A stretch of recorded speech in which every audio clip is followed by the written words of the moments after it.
আসলে রাষ্ট্রটা কি, রাষ্ট্র কার জন্যে? যারা এখন দায়িত্বে আছে রাষ্ট্র পরিচালনার, তারা এই 1 বছরেও কি এদের খুঁজে পেলেন না? তারা 1 বছরেও কি এই মানুষগুলো যারা এই দেশকে পরিবর্তনের জন্য প্রাণ দিল, রক্ত দিল, তাদের জন্য একটা তালিকা তৈরি করে সঠিকভাবে তাদের পুনর্বাসনের কোনো ব্যবস্থা করতে পারলেন না? আমি জানি না।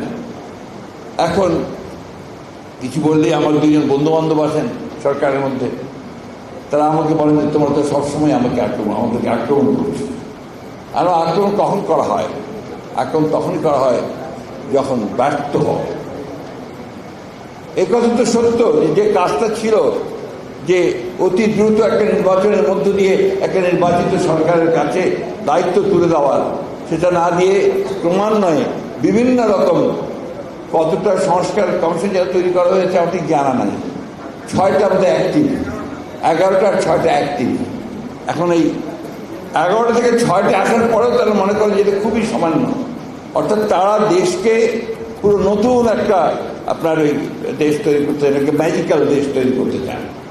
খুব ভালো কথা, কিন্তু আমরা তো চাই যে সেটা জনগণের মধ্য থেকে আসুক। আমরা তো চাই যে সেটা জনগণ সেই শক্তিটা নিয়ে তারা বেরিয়ে আসবে। আমরা দুঃখের সঙ্গে বলতে বাধ্য হচ্ছি যে সরকারের কাছ থেকে আমরা সেই জিনিসটা দেখতে পাইনি।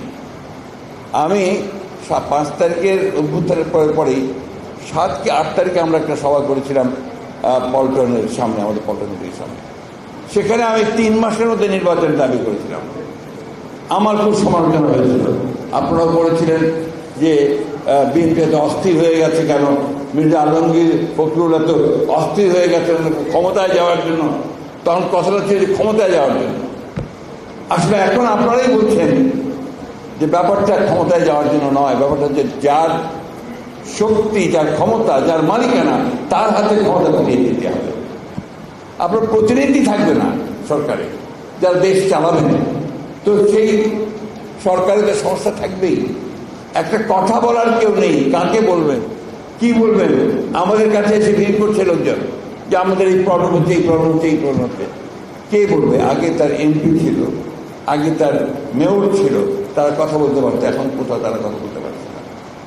এই যে বিষয়টা সবাইকে অনুধাবন করতে হবে। তবে আমি অনুরোধ করব, এতটা আপনারা হতাশ হবেন না, নিরাশ হবেন না।